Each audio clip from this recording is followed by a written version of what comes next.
আমাদের সেই শখের প্রবাস এটা, ঠিক আছে।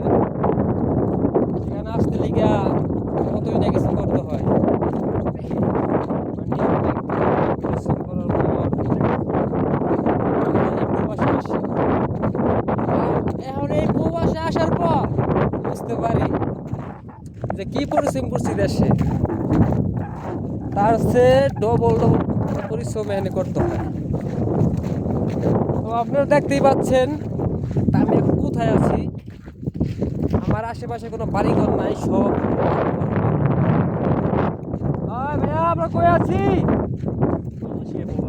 আমরা হলো ইতালি আছি, ঠিক আছে। ইতালি,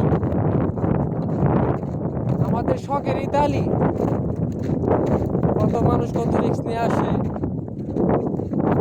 আমরাও রিস্ক নিয়ে আইছি, কিন্তু সফলতার আশায় আইছি দেশে ভাই, সফলতা নাই।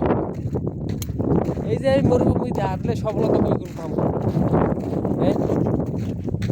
তো ভাইয়েরা তোমাদের কইতেছি দেখে রাখো, বিদেশে আসার আগে ইউটিউবে সার্চ দিও যে মরুভূমির কাজটা কেমন, ঠিক আছে।